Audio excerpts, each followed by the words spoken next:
की 17,500 रुपये प्रति हेक्टर प्रमाणे शेतकऱ्यांच्या खात्यामध्ये पीक विमा टाकणार आहोत। त्याकरता 32,000 कोटीचं पॅकेज घोषित केलंय।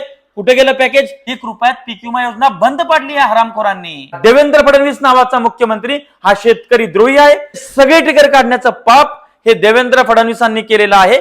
त्याच्यामुळे शेतकऱ्यांना दमडी सुद्धा पीक विमा मिळत नाही। तुमच्या मित्रांना, तुम्हाला आणि त्या पीक विमा कंपन्यांना शेतकऱ्यांना ठेका घेतलाय का पोसायचा? मागच्या वर्षीप्रमाणे यावर्षी सुद्धा राज्य सरकारने पीक विम्याचे ट्रिगर्ड ऍड करायला परवानगी दिली नाही, नकार दिलेला आहे, प्रस्ताव फेटाळलेला आहे। त्यामुळे माझा प्रश्न आहे फडणवीसांना, जर आम्हाला पीक विमा मिळणारच नसेल तर तो शेतकऱ्यांनी भरावा का? नमस्कार, मी ज्ञानेश्वर खरात पाटील। मागच्या वर्षी 2025-26 मध्ये ट्रिगर काढून टाकले, त्यामुळे शेतकऱ्यांनी मोठ्या प्रमाणात पीक विमा भरला। 2,000, 3,000, 4,000, 5,000 असा पीक विमा भरला। मात्र नुकसान होऊन सुद्धा त्यांच्या खात्यामध्ये दमडी सुद्धा जमा झाली नाही। मग त्यांनी तुमची पीक विमा योजना का चालवायची? तुमच्या मित्रांना, तुम्हाला आणि त्या पीक विमा कंपन्यांना शेतकऱ्यांना ठेका घेतलाय का पोसायचा? म्हणजे त्याला काहीच मिळणार नसेल। यावर्षी अपेक्षा होती आम्हाला की श्री देवेंद्र फडणवीस, तुमचं सरकार, महायुती सरकार शेतकऱ्याला ट्रिगर असलेली पीक विमा योजना देईल, मात्र ती दिलेली नाही। 2024-25 मध्ये जर समजा तुमची पेरणी होऊ शकली नाही तर तो एक ट्रिगर होता की बाबा प्रतिकूल हवामानामुळे पेरणी नाही झाली त्याची नुकसान भरपाई। जर तुम्ही पेरणी केली, तुमचं पीक उभं वाळायला लागलं, पाऊस गेला, खंड पडला, तर प्रतिकूल हंगामामुळे मध्य हंगाम प्रतिकूल परिस्थिती आपण ज्याला म्हणतो तो एक ट्रिगर होता। जर अचानक स्थानिक नैसर्गिक आपत्ती आली, नुकसान व्हायला लागलं, तर स्थानिक नैसर्गिक आपत्ती नावाचा तिसरा ट्रिगर होता। त्यानंतर तुमचं पीक कट अँड स्प्रेड केलं, काढणी पश्चात नुकसान झालं, तर काढणी पश्चात नुकसान भरपाई हा चौथा ट्रिगर होता। हे सगळे ट्रिगर काढण्याचं पाप हे देवेंद्र फडणवीसांनी केलेलं आहे। त्याच्यामुळे शेतकऱ्यांना दमडी सुद्धा पीक विमा मिळत नाही आणि फक्त मागच्या वर्षीपासून ते पीक कापणी प्रयोग आधारित एक ट्रिगर ठेवलेला आहे, ज्याच्यात टेक्निकल डील 50%, पीक कापणी प्रयोग आणि XYZ मागच्या 7 वर्षातलं 5 वर्षातलं बेस्ट उत्पादनाचे वर्ष आणि त्याचं सूत्र 12 भानगडी सगळ्या त्याच्यात शेतकरी अडकवलेला आहे आणि शेतकऱ्याचं मरण चाललेलं आहे।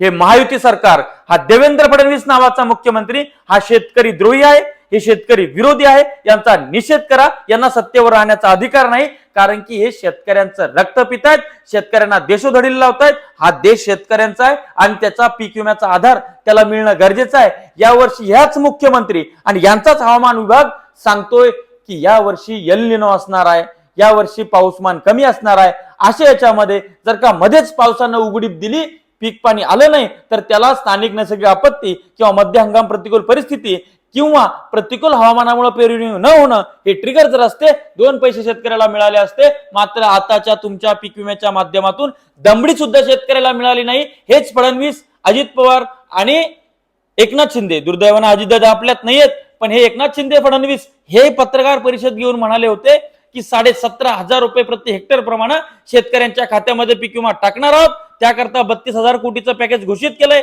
कुठे गेलं पॅकेज? कुठे गेले 17,500 रुपये प्रति हेक्टर प्रमाणे? फडणवीस, तुम्ही किती लबाड आहात, किती लबाडी शेतकऱ्यांशी करता आहात, किती बोलण्यामध्ये तुम्ही लोकांना भुलवत आहात। हे भुलवणं फार काळ चालणार नाही।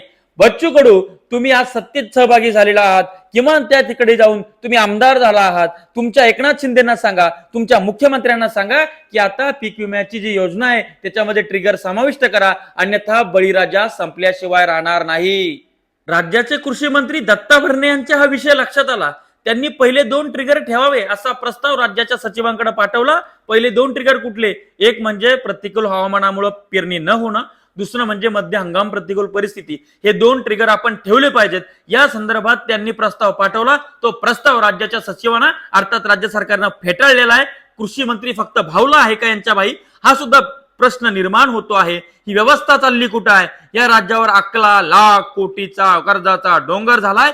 हा फक्त या देवेंद्र फडणवीसांच्या ढिसाळ आर्थिक नियोजनामुळे झालेला आहे आणि हा शेतकऱ्याचा आज ठिबकचं अनुदान नाही, शेतकऱ्यांच्या विहिरीचे जे MRGS चे पैसे आहेत ते तसेच अडकून बसलेले आहेत. त्यांचे रोजगार सेवक त्याच्यामध्ये प्रचंड करप्शन करतायत. शेतकऱ्यांना दमडी मिळत नाही. शेतकऱ्यांनी 4-4, 5-5 लाख रुपये व्याजान काढून विहिरी खदून बसलेत आणि आज त्यांना पैसा मिळत नाही. शेत विकण्याची पाळी त्यांच्यावर आली आणि या सगळ्या पापाचे भागीदार हे देवेंद्र फडणवीस आहेत. हे नालायक सरकार आहे. यांना खुर्चीवरनं खाली खेचण्याची वेळ आलेली आहे. शेतकऱ्यांनी पेटून उठलं पाहिजे, कारण की तुम्ही कसाही पीक विमा भरला, उभा आडवा, टेबला खालून टेबलावरून, तुम्हाला काही मिळणारच नसेल तर तुम्ही ते पैसे वेस्टेज का घालताय, हा एक प्रश्न या ठिकाणी निर्माण होतोय. याच देवेंद्र फडणवीसांनी राज्यामध्ये 2 पक्ष उभे पक्ष फोडले. एक शरद पवार जिवंत असताना त्या माणसाला पक्षाच्या अध्यक्षांना बाजूला फेकलं, अजितदादाच्या हातात पक्ष दिला. उद्धव ठाकरेचं सुद्धा तेच झालं. आणि असं असताना जे डॅमेज झालं होतं ते डॅमेज कंट्रोल करण्यासाठी या लोकांनी 1 रुपयात पीक विमा, लाडकी बहीण, अजून वेगवेगळ्या गोष्टी आणल्या होत्या, नमो शेतकरी सन्मान, हे सगळं आणलं होतं. पण हळूहळू आता बंद पडायला लागलंय. 1 रुपयात पीक विमा योजना बंद पाडली आहे हरामखोरांनी. म्हणजे यांचं कसं झालंय की बाबा घोटाळा होतो म्हणून योजना बंद करता. म्हणजे काय एखाद्याचं पोट बिघडलं म्हणजे त्यांना काही खाणं बंद करता, त्याचं मारता त्याला. कसले नीच आहेत हे लोक. यांचा धिक्कार करा, यांचा निषेध करा, यांना सत्तेवरनं खाली खेचा. धन्यवाद.